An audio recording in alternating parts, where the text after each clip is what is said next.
आज के जो स्थिति बा, हम इतना 10 साल बड़ा बड़ा नेता और पार्टी के साथ काम कैली, जे नेता हो गई अब वो सब आकाशे में उड़ता, धरती पर तो खाली जनते रह गई बिया। जे नेता बनल के अब उड़े चालू कर दिया। धरती पर का होता ओकर जानकारी खातिर कोई समीक्षा बैठक करता, कोई अधिकारी के बुलावता, कोई जांच आयोग करावता। तो जौन अधिकारी लूट रहल बा वो समीक्षा बैठक में जाके का कही कि हम लूट ले बानी। आखिर राजा के पता कैसे लिखे चला? हमने के पुराना किस्सा कहानी सुनले रही जाना, जौन पुराना जमाना में प्रतापी राजा होत रहा, ओकरा खातिर लिखल गई रहे कि राजा रात में भेष बदल के निकलत रहा कि देखे खातिर, जाने खातिर कि प्रजा के का कष्ट बा। अब आज के तारीख में जो राजा बा रात में निकलल तो छोड़ दी, जब दिनों में निकलता तो आत्मा न पुलिस लेके घूमता कि पहले प्रजा के मार के लाठी से किनारे करो, कहीं भेंट मत हो जाओ, कहीं कोई नजदीक आ मत जाओ, सुरक्षा के नाम पर। अब बताई हम पैदले चल रहा बनी, हमरा के मारता? कोई नहीं के मारो। गाँवे गाँवे जाता नहीं, 10 बजे 11 बजे रात तक हमने के पैदल चलते थे, कोई मारता? कोई नहीं के मारता। काहे मारी भाई? लेकिन कोनो नेता, कोनो विधायक, मंत्री जे बा वो आवत तो बड़का गाड़ी और ओकरा संगे 4 गो आदमी गन लेके अगल बगल बाहर के भाई कोई छुआ मत जाओ। जेकरा वोट से आदमी राजा बनता, संविधान में रवा ये अधिकार बा, जेकरे के रवा बटन दबा दे उहे राजा बन जाये। आज तू बन गई राजा, तू और लड़का चलता हेलीकॉप्टर पे और राउर लड़का जमीन पर चलता, ओकरा पैर में एगो हवाइयो चप्पल नहीं थी। हमारा संगे वो चलन मोती माझी तो बड़ा बढ़िया कहलन कि पाव भर भैया अगर शराब पकड़ा जाता तो पकड़ के हमनी के समाज के आदमी के जेल में मुसहर के डाल देता। आदमी अफसर दिन भर लूटता संदोकनी के कोई पूछे वाला नहीं थे। तब नीतीश जी के वोट के दिले रहे, हमने के दिल बन जा। तब वोट जे दे जब दे आता तो घरी आदमी सोचत नहीं खन, चलो भाई चलो मोदी के दे दो, ए भाई चलो चलो चलो नीतीश के दे दो। तो जब वोट दे देनी तब तो वहां से निकल गई चाबी। अब वह क्या करो, फिर भोगी तो फिर वह दे दे। नहीं, चप्पल के हार कहाँ बनाओ तनी? सुनी, ये जा लोकसभा में एमपी बा, उनकर बाबूजी एमपी रहन, तो मान ली बाबूजी एक हाली ठगलन, 2 हाली ठगलन, अब बेटो आके ठग लेलस। ऐसा कैसे बा भाई? तो हमनी का अपने ठगाए खातिर बैठल बानी जा, तो कोई आवत जतना रवा सब महिला बानी जा, तो रवा घर के सवांग बहरी चल गई बा, तो रवे में दिक्कत होता। साल भर में एक बार घर के सवांग आवता, कोई छठ में आई, कोई ईद में आई, साल में 20 दिन से ज्यादा भेंट रवा नहीं के होके के। लड़का बीमार हो जाता तो रवे अपना दौड़े के बाद, अगर वो आदमी हो जा रहा और घर के सवांग बीमार पड़ गए जा रहा, छटपटा कर अजय कुछ ना कर सकीला बा ना। दुर्घटना हो जाता, अभी देखी पुल टूट गए हो जा गुजरात में, 150-200 आदमी मरल बाण में, छठ के घाट रहे। अब देखी भगवान का मर्जी बा, कितना आदमी में बिहार के बाण कोई जानत नहीं खे। तो बदले के चाहिए कि ना चाहिए? ना बदले के चाहिए ना। तो यही खातिर निकलल बानी, हाथ गोड़ जोड़त बानी के भाई देखो अब की हाली गलती मत करो। आपन और अपन लइकन के चेहरा के देख के वोट दी। वोट ओकरा के पड़े के चाहिए जो लइकन खातिर स्कूल बनवावे, एजा रोजगार दे और घर बनवावे, भ्रष्टाचार खत्म करो। वोट ओकरा के न पड़े के चाहिए। गांधी जी जो सपना देखला, आजादी दिवा दिलन, स्वराज मिल गई, सुराज ना मिलो। अंग्रेज भाग गई, अब है नया अंग्रेज पैदा हो गए बड़ा देश। ये अंग्रेजों से ज्यादा लूटता। पहले लालू जी के राज रहे, अपराधी से आदमी डरात रहे, सांझ होते आदमी घरे भागत रहे कि भैया लूटपाट हो जाए। और नीतीश के राज में अपराधी तो नहीं खान, लेकिन अधिकारी अपराधी हो गए, लूटता। अफसर जो पैसा लेता तो अपराधियों से ज्यादा बदमाश। अपराधी तो लुका के रात में आवत रहे लूटे, अधिकारी ऑफिस में कॉलम लगा के दिने में लूटता। शराबबंदी को लेकर मैं रोज कह रहा हूँ, आपको जैसा मालूम है हर गांव में मैं जहाँ जा रहा हूँ वहाँ पर मैं पब्लिक में वोट भी कराता हूँ इस बात को लेकर कि क्या शराबबंदी लागू है कि नहीं। तो नीतीश कुमार की जो शराबबंदी है वो नीतीश कुमार का अमेजॉन मॉडल है। अमेजॉन और फ्लिपकार्ट आपने देखा होगा, जिसमें दुकान बंद कर दिया जाता है और होम डिलीवरी होने लगती है। तो नीतीश कुमार की शराबबंदी ऐसी शराबबंदी है जिसमें शराब की दुकानें बंद हो गई और होम डिलीवरी चालू हो गया। इसका खामियाजा आप और हम और गरीब राज्य बिहार ये भुगत रहा है कि 20,000 करोड़ रुपया सालाना का नुकसान हो रहा है राजस्व का। एक बड़े पैमाने पर शराब माफिया पर जन्म ले लिया, जो कि हजारों करोड़ रुपए का हेरफेर कर रहा है। पूरी जो प्रशासनिक व्यवस्था है वो शराबबंदी को लागू करने, उसको छिपाने या उससे कुछ पैसे निकालने के चक्कर में लगी हुई है, और युवाओं का एक बड़ा वर्ग इस पूरे कुचक्र में फंसकर अपना जीवन बर्बाद कर रहा है। नीतीश कुमार जी जिन महिलाओं के नाम पर या महिला सशक्तिकरण के नाम पर शराबबंदी की पैरवी करने वाले जो लोग हैं, उनको ये समझना चाहिए ये होम डिलीवरी वाली जो शराबबंदी है, इससे सबसे ज्यादा नुकसान महिलाओं को है, क्योंकि शराब तो हर जगह मिल रहा है। 100 रुपए की शराब 400 में मिल रही है। दूसरा, जब पुलिस कार्रवाई करती है, जब गरीब आदमी पकड़ा जाता है, तो उसके घर की महिला को अपना बचा खुचा कपड़ा, बर्तन, बासन, गहना बेच के बेल कराना पड़ता है। पुलिस और अदालतों और थानों के चक्कर लगाने पड़ रहे हैं। तो इससे किस व्यक्ति का फायदा हो रहा है, ये तो मुझे अभी तक समझ में नहीं आया। और जब मैं हर रोज जा रहा हूँ, जो लोग कह रहे हैं कि शराबबंदी लागू है, मैं तो आश्चर्यचकित हूँ, क्योंकि मैं अगर हर जगह जा रहा हूँ तो सारे लोग तो झूठ बोलेंगे नहीं। और दूसरा, जो जहरीली शराब से लोगों की मौत हो रही है, वो आंकड़ा अपने आप में भयावह है, क्योंकि ज्यादातर लोग जो गलत जहरीली शराब पीते हैं उनकी मृत्यु हो जाती है, उनके साथ दुर्घटना हो जाती है, तो पुलिस के दबाव में केस भी रजिस्टर नहीं कर रहे। उनको लगता है कि मृत्यु तो हो गई, अब अगर केस करेंगे तो शराब का भी अलग से कानून हम पर लागू हो जाएगा। जबकि कानून में ये लिखा हुआ है कि अगर जहरीली शराब से किसी की मृत्यु होती है तो सरकार को 4 लाख रुपए कम से कम कॉम्पनसेशन देना है। कॉम्पनसेशन की बात तो छोड़ दीजिए, सरकार उस चीज को रजिस्टर ही नहीं करा रही है, क्योंकि अगर किसी थाने में, किसी ब्लॉक में ये रजिस्टर होगा कि जहरीली शराब पीने से किसी की मृत्यु हो, सबसे पहले तो थानेदार की नौकरी चली जाएगी। तो डर से या उस वजह से लोग ना केस रजिस्टर कर रहे हैं, ना लोगों को उसका कोई मुआवजा मिल पा रहा है। इस जाति के जहर से बाहर निकलिए। कोई अगड़ा पिछड़ा नहीं है। जो गरीब है, जो भाई पीछे छूट गया है, उसको हाथ पकड़कर आगे बढ़ाने की हर उस व्यक्ति की जिम्मेवारी है जो आगे निकल गया है। चाहे जाति से निकल जाए, शिक्षा से निकल जाए, जमीन से निकल जाए, पूंजी से निकल जाए, अगर हम आगे बढ़ गए हैं, हमनी के संस्कार रहल बा। ज्वाइंट फैमिली में एक आदमी पढ़ लिया तो अपने सब भाई को पढ़ाता है। तो बिहार में जो हम लोग पढ़ लिख गए हैं, हम लोग को अगर भगवान ने कुछ शक्ति दे दी है, साधन दे दिया है, तो आपकी हमारी जिम्मेवारी है कि अगर कोई भाई पीछे छूट गया है तो जाति धर्म से ऊपर उठकर उसका हाथ पकड़ के हम लोग आगे बढ़ाएं। ये दिल बड़ा करके ये भावना खड़ा कीजिए। आपस में उलझिए मत, आपस में उलझिए मत। अगर बिहार बढ़ेगा तो सब बढ़ेंगे, सबके लिए जगह है। ये जो अभी 40 साल से चल रहा है, 50 साल से, जब कुछ है ही नहीं, रोवा देखले हो कब संयुक्त परिवार में जब आपकी तरक्की रुक जाती है तो परिवार टूट जाते हैं। खेत जब तक आप खरीद रहे हैं तब तक संयुक्त परिवार बना हुआ है। खेत खरीदना बंद हो जाएगा तो उसी खेत के बंटवारे के लिए लड़ाई होती है। बिहार में इतना सबको गरीब बना दिया कि जो है उसी को लूटने के लिए सब एक दूसरे से लड़ रहा है, जाति के आधार पर, धर्म के आधार पर। इससे बाहर निकलिए और पूरा ये विश्वास रखिए कि हम लोग बिहार में इतनी नौकरी पैदा कर देंगे कि आरक्षण वाले को भी मिले और गैर आरक्षण वाले को भी मिले। दोनों के लिए नौकरी होना चाहिए। जब नौकरी है नहीं है तो जो आरक्षण वाला है बेचारा, उसको भी नहीं मिल रहा है, और जिसको आरक्षण नहीं है वो भी भाग रहा है। तो आप पहले जड़ को मजबूत कीजिए। अगर बिहार में नौकरी होगी तभी ना किसी को फायदा होगा। अभी तो नौकरी नहीं है, और नहीं है तो जो 2 गो 4 गो है उसी में आपस में लड़ा दिया और कहता है हमको वोट दे दीजिए तो हम आपको नौकरी दे देंगे। फिर आप उसका बंधुआ मजदूर बन के उसी को वोट दिए जा रहे हैं।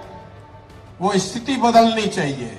बड़ा केक बनेगा तो सबका हिस्सा बड़ा होगा।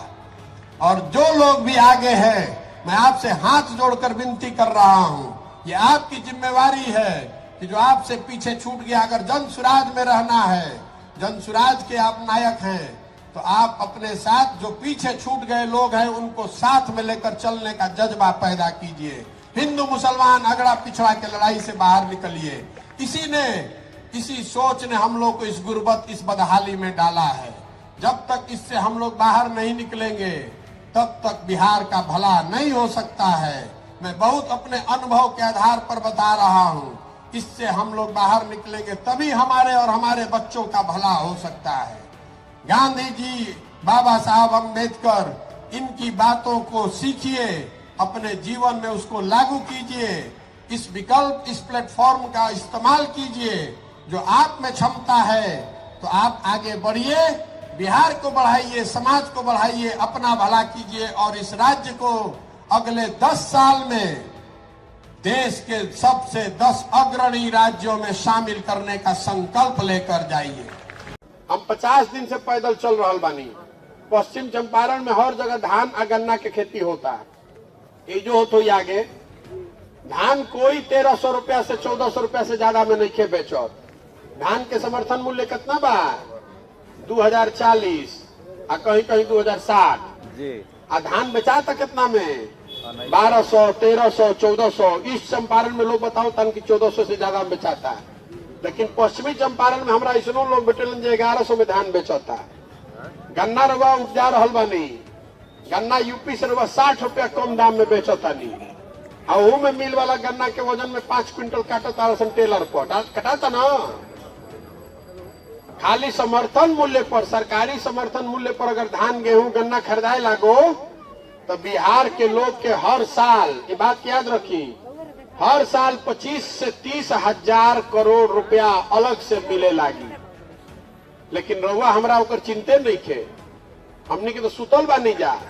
रउआ देखले ओकर देश में कृषि कानून आयल रहे तो पंजाब के सब किसान जाके दिल्ली घेरले रहन ना भाई। आ 1-2 दिन ना, 1.5 बरिस तक दिल्ली को घेरे रखा। जब तक मोदी सरकार कृषि कानून वापस नहीं लिया तब तक दिल्ली को घेरे रखा। कृषि कानून से किसान को क्या दिक्कत था? वहां मंडी का व्यवस्था पंजाब में जो है उसको खत्म किया जा रहा था। 2-4-5 बरिस बाद मंडी व्यवस्था खत्म हो सकेला। समर्थन मूल्य पर सरकार जो खरीदेला अनाज ओकर गारंटी खत्म होत रहे तो जाके किसान जाके दिल्ली 1.5 बरिस घेरले रहलन। अब बिहार में मंडी है ये नहीं है। समर्थन मूल्य पर कोई एको बीर यहाँ नहीं होगा जो समर्थन मूल्य पर धान, गेहूं, गन्ना बेच रहा है। फिर भी हम लोग के दाल भात चोखा खा के सुतल बनी जा। तो कैसे सुधरी रे भाई? सुधरी तब जब रउआ जागब, रउआ अपन चिंता करब। यही से पद यात्रा कर रहा बा। आदमी कहता भैया ये सब बुझा गई। बिहार में हमने के विकल्प ना रहे। विकल्प रउआ बना ली, दल बना ली तो रउआ पीछे हमने के सब चल जाए, जना के सबके सबक सिखा दियल जाए।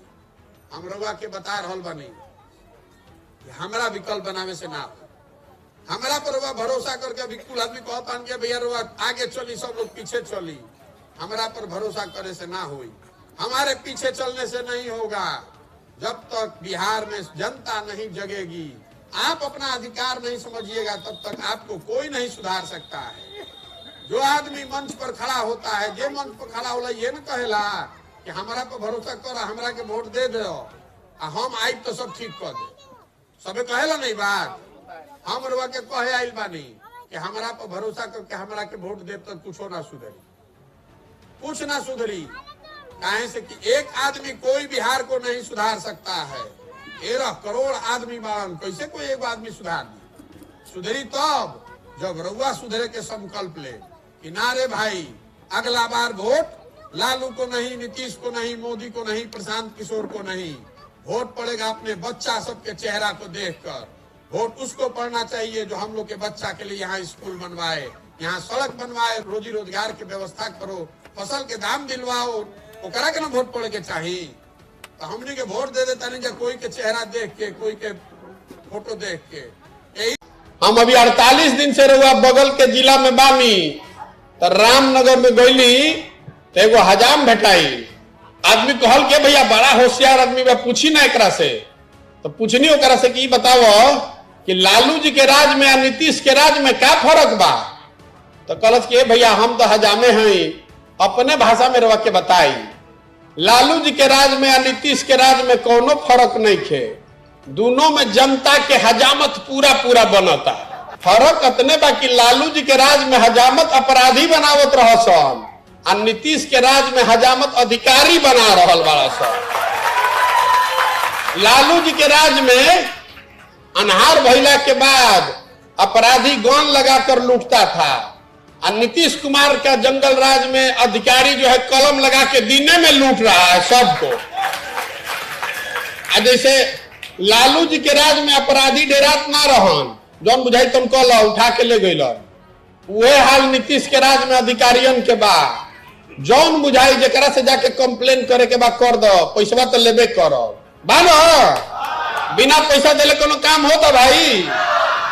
तो ये नया जंगल राज है, अधिकारियों का जंगल राज। तो हमनी के बिहार के अगर बचावे के बाद तो अपराध वाला जंगल राज जिसको आपने उखाड़ कर फेंक दिया उसको वापस नहीं पनपने देना है। अधिकारी वाला जंगल राज जो नीतीश कुमार ने बनाया है इसको उखाड़ के मट्ठा डाल देना है। अब मोदिया बिन से भी अब की हाली प्रणाम को लिहल जाओ कि ना रे भाई अब की हाली ना बहुत हो। शराबबंदी को लेकर मैं रोज कह रहा हूँ, आपको जैसा मालूम है हर गांव में मैं जहां जा रहा हूँ वहां पर मैं पब्लिक में वोट भी कराता हूँ इस बात को लेकर कि क्या शराबबंदी लागू है कि नहीं। तो नीतीश कुमार की जो शराबबंदी है वो नीतीश कुमार का अमेजोन मॉडल है। अमेजोन और फ्लिपकार्ट आपने देखा होगा जिसमें दुकान बंद कर दिया जाता है और होम डिलीवरी होने लगती है। तो नीतीश कुमार की शराबबंदी ऐसी शराबबंदी है जिसमें शराब की दुकानें बंद हो गई और होम डिलीवरी चालू हो गया। इसका खामियाजा आप और हम और गरीब राज्य बिहार ये भुगत रहा है कि 20,000 करोड़ रुपया सालाना का नुकसान हो रहा है राजस्व का। एक बड़े पैमाने पर शराब माफिया पर जन्म ले लिया जो कि हजारों करोड़ रुपए का हेरफेर कर रहा है। पूरी जो प्रशासनिक व्यवस्था है वो शराबबंदी को लागू करने, उसको छिपाने या उससे कुछ पैसे निकालने के चक्कर में लगी हुई है और युवाओं का एक बड़ा वर्ग इस पूरे कुचक्र में फंसकर अपना जीवन बर्बाद कर रहा है। नीतीश कुमार जी जिन महिलाओं के नाम पर या महिला सशक्तिकरण के नाम पर शराबबंदी की पैरवी करने वाले जो लोग हैं उनको ये समझना चाहिए ये होम डिलीवरी वाली जो शराबबंदी है इससे सबसे ज्यादा नुकसान महिलाओं को है, क्योंकि शराब तो हर जगह मिल रहा है। 100 रुपए की शराब 400 में मिल रही है। दूसरा, जब पुलिस कार्रवाई करती है, जब गरीब आदमी पकड़ा जाता है तो उसके घर की महिला को अपना बचा खुचा कपड़ा, बर्तन, बासन, गहना बेच के बेल कराना पड़ता है। पुलिस और अदालतों और थानों के चक्कर लगाने पड़ रहे हैं। तो इससे किस व्यक्ति का फायदा हो रहा है ये तो मुझे अभी तक समझ में नहीं आया। और जब मैं हर रोज जा रहा हूँ, जो लोग कह रहे हैं कि शराबबंदी लागू है, मैं तो आश्चर्यचकित हूँ, क्योंकि मैं अगर हर जगह जा रहा हूँ तो सारे लोग तो झूठ बोलेंगे नहीं। और दूसरा, जो जहरीली शराब से लोगों की मौत हो रही है वो आंकड़ा अपने आप में भयावह है, क्योंकि ज्यादातर लोग जो गलत जहरीली शराब पीते हैं उनकी मृत्यु हो जाती है, उनके साथ दुर्घटना हो जाती है तो पुलिस के दबाव में केस भी रजिस्टर नहीं कर रहे। उनको लगता है कि मृत्यु तो हो गई, अब अगर केस करेंगे तो शराब का भी अलग से कानून हम पर लागू हो जाएगा। जबकि कानून में ये लिखा हुआ है कि अगर जहरीली शराब से किसी की मृत्यु होती है तो सरकार को 4 लाख रुपए कम से कम कॉम्पनसेशन देना है। कॉम्पनसेशन की बात तो छोड़ दीजिए, सरकार उस चीज को रजिस्टर ही नहीं करा रही है, क्योंकि अगर किसी थाने में किसी ब्लॉक में ये रजिस्टर होगा कि जहरीली शराब पीने से किसी की मृत्यु हो, सबसे पहले तो थानेदार की नौकरी चली जाएगी। तो डर से या उस वजह से लोग ना केस रजिस्टर कर रहे हैं, ना लोगों को उसका कोई मुआवजा मिल पा। पद यात्रा के दौरान जो चीजें अनुभव हुई उसमें सबसे बड़ी बात जो निकल कर आई कि पलायन की समस्या के बारे में तो हम लोग हमेशा से जानते रहे हैं कि बिहार से बहुत बड़ी संख्या में लोग बाहर जाते हैं काम करने। लेकिन पदयात्रा के दौरान जब मैं गाँव से गुजर रहा हूँ तो मुझे जो अनुभव हो रहा है वो बिल्कुल एक अलग तस्वीर दिखाता है।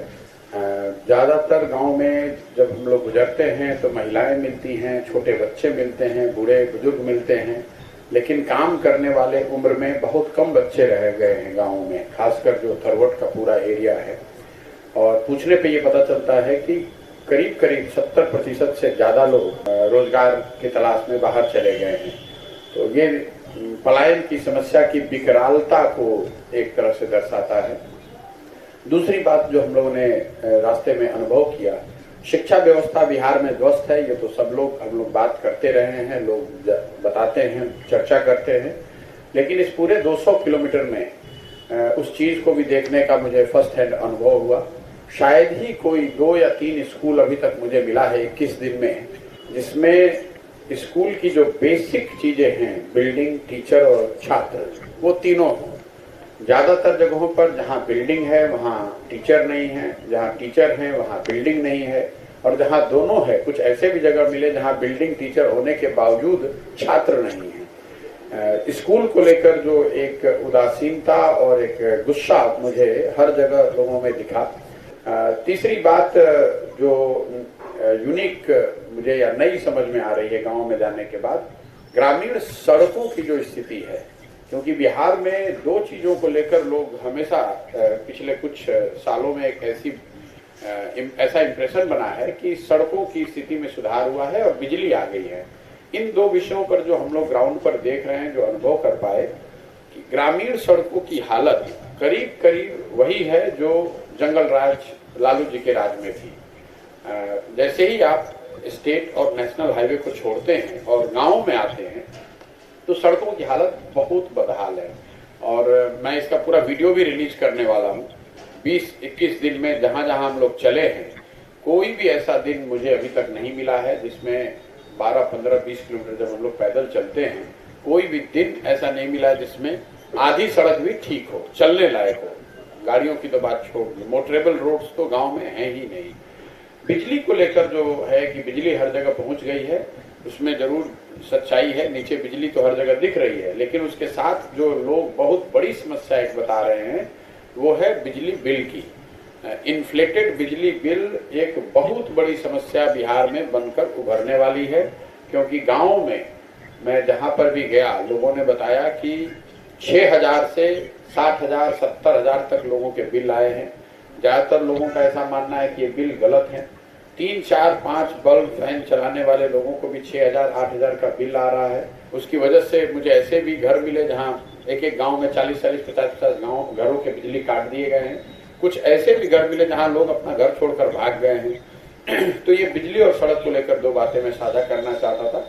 एक और बात जो बिल्कुल ही कागज पर दिख रही है वो है शौचालय के। जब आप पैदल निकलते हैं तो आपके पास, अभी तक जितने भी गाँव से मैं निकला हूँ, शायद ही कोई ऐसा गांव है जहां पर आप बिना गमछा नाक पर बांधे हुए निकल सकते हैं। खुले में शौच की जो स्थिति है बिहार में करीब करीब वही है जो पहले 10, 15, 20 साल पहले हुआ करती थी।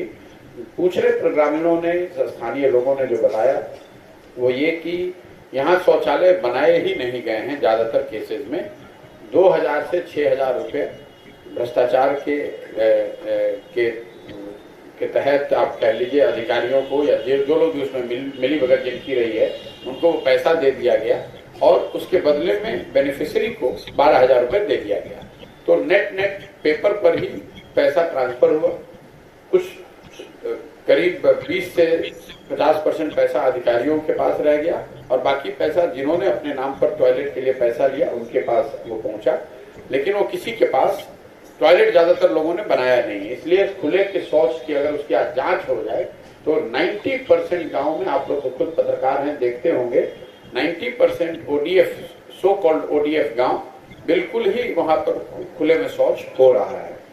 नल जल की स्कीम से तो आप लोग वाकिफ हैं। अभी तक मुझे लग रहा है कि 1 या 2 गांव मुझे ऐसा मिला है जहां पर नल जल की योजना चल रही है। बाकी जगहों पर या तो टंकी टूट गया है या जो उसका पूरा स्टैंड है वो टूट गया या चालू नहीं हुआ, मोटर खराब है, पाइप खराब है। अस्पताल की तो बात ही करना बेकार है, क्योंकि जिस तरह के इलाके में मैं घूम रहा हूँ, इन इलाकों में ज्यादातर जगह अस्पताल नहीं है। लोग ब्लॉक हेडक्वार्टर्स वगैरह की चर्चा करते हैं, लोग ये बताते हैं कि कहाँ वो जाते हैं जब वो बीमार पड़ते हैं तो, लेकिन जो सब सेंटर का कॉन्सेप्ट है जो पंचायत के स्तर पर होना चाहिए वो कहीं पर मुझे अभी तक नहीं दिखा है। इसके अलावा जो किसानों की समस्या है वो हर जगह लोगों ने बताई। यूरिया 277 का 700-800 जो नेपाल से बिल्कुल सटे हुए एरिया है वहां पर करीब करीब 1100-1200 लोगों ने भी यूरिया का दिया है, ये बात लोगों ने बताई। DAP का जो दाम है 500 से बढ़कर 1500-1600 हो जाना, वो बात लोगों ने बताई। लोग ये भी बता रहे हैं कि जो सरकारी मूल्य है धान का और गन्ने का, दोनों ही उसका 25 से 30% डिस्काउंट पर ही आदमी किसान को बेचना पड़ रहा है। जैसे धान का मूल्य 1900 से ज्यादा है, लेकिन मार्केट में जो लोग धान बेच रहे हैं वो 1250, 1300, 1350 डिपेंडिंग ऑन कि आप कितने बड़े फार्मर हैं, कितना आप निगोशिएट कर सकते हैं। और लोगों ने बताया कि ज्यादातर केस में ये होता है कि आप अपना धान बेच देते हैं, जब सरकार पैक्स के माध्यम से खरीदारी थोड़ी बहुत करना शुरू भी करती है तब तक वो इतना लेट हो गया होता है कि सामान्य किसान के हाथ से धान निकल गया होता है और बड़े लोगों ने, बिचौलियों ने या फिर जो भी व्यापार करने वाले हैं, आड़तिये हैं, वो खरीद के रखते हैं और वही पैक्स को बेच पाते हैं। तो ये बात एक जनरल। गन्ना को लेकर एक जनरल शिकायत लोगों की है कि गन्ने का जो समर्थन मूल्य है यहाँ बिहार में वो यूपी से करीब 60 से 70 रुपया कम है। ज्यादातर तो चीनी मिल बंद है, उसकी एक परेशानी है। गन्ना जो लोग उगा रहे हैं वो चीनी मिल तक बेच नहीं पा रहे हैं। दूसरा, कुछ ज्यादातर चीनी मिलों में जो पर्चे का सिस्टम है उसमें बहुत बड़ी धंधेबाजी है। पर्चा, अगर आपके पास 5 एकड़ जमीन है लेकिन आपके पास पर्चा 100 एकड़ का है तो आप इफेक्टिवली एक बिचौलिया बन गए और छोटे लोगों से, छोटे किसानों से आप गन्ना खरीदते हैं सस्ते रेट में और उसको पर्चे जिसके पास है फैक्ट्री में आप ही उसको बेच पाते हैं। उसके वजन पे लोगों ने बताया कि हर ट्रेलर में करीब 5 क्विंटल तक का वजन में कटौती की जाती है चीनी मिलों के द्वारा। 2-3 बातें जो जल संसाधन से जुड़ा हुआ है। एक तो ये लोगों ने बताया कि हालांकि पूरे बिहार में ऐसा लगता है कि चंपारण में बाढ़ नहीं आता है, लेकिन वो डेफिनेशन का मामला है, वो परिभाषा की वजह से है। क्योंकि सरकारी परिभाषा के अनुसार अगर 3 दिन तक 72 घंटे तक पानी कहीं रुका रहे तभी उसको बाढ़ माना जाएगा। चंपारण में मुझे लोगों ने अभी तक करीब 60-62 छोटी बड़ी नदियों का नाम लिखवाया है लोगों ने, जिनमें बरसाती पानी आने की वजह से, नेपाल से पानी आने की वजह से 1 से 5 गांव, 7 गांव, 8 गांव प्रभावित होते हैं और वो पूरा जो बाढ़ है या फ्लैश फ्लड उसको आप कह सकते हैं, वो 24 घंटे के अंदर आता है और लोगों का बड़े पैमाने पर नुकसान होता है। एक तो ये समस्या लोगों ने बताई। दूसरा, ये जो पत्थर बालू का यहाँ मामला है पूरे पश्चिम चंपारण में, ये वन राज्य अधिनियम को लागू नहीं करने की वजह से या उसको आंशिक तौर से लागू करने की वजह से कई तरह की समस्याएं लोग बता रहे हैं। आपने बालू, मिट्टी और पत्थर, ये तीनों ही सामान्य लोगों के पहुंच से बिल्कुल बाहर है। तो लोगों को उससे एक तो बहुत बड़े पैमाने पर रोजगार की हानि हुई, आर्थिक व्यवस्था को धक्का लगा। दूसरा, बालू वगैरह इतना महंगा हो गया है या आपको मिल ही नहीं रहा है कि इंदिरा आवास योजना में जैसे लोगों ने बताया कि 1,40,000 तो इंदिरा आवास योजना में पैसा मिलता है, उसमें 25 से 30,000 रुपया कमीशन पीसी लग जाता है। लेकिन जो 1 लाख रुपया मिलता भी है, 1,05,000 रुपया मिल भी रहा है, उसमें भी अगर सिर्फ बालू की ही कीमत आप जोड़ ले तो 60,000 के आसपास का बालू हो जाता है। इसलिए ज्यादातर प्राइम मिनिस्टर रोजगार आवास योजना के जो बेनिफिशियरी हैं, ज्यादातर लोगों को मिला ही नहीं है। जिनको मिला भी है उन्होंने घर नहीं बनाया है क्योंकि वो बना ही नहीं सकते हैं। 1,40,000 में 30,000 घूस दे दिया और 1,05,000, 1,10,000 जो बचा उसमें बालू अकेले की कीमत 60,000 हो गई है। तो लोग वो पैसा लेकर अन्य जगहों पर खर्च कर रहे हैं। आवास बनाने वाले लोग मुझे बहुत कम मिले। तो एक बहुत बड़ी समस्या ये बालू की जो है, और जंगल और लोगों के बीच एक सामंजस्य बैठे और उनको साथ में रहने के लिए प्रेरित किया जाए, सिखाया समझाया जाए, उस चीज पर कोई काम नहीं हुआ है। और उसको ऐसा लग रहा है कि पुलिस या फोर्स से उसको इम्प्लीमेंट करने की कोशिश की जा रही है, जिसका समाज को बहुत बड़ा नुकसान है और जंगल की जो रिसोर्स है उसको भी बहुत बड़ा नुकसान है।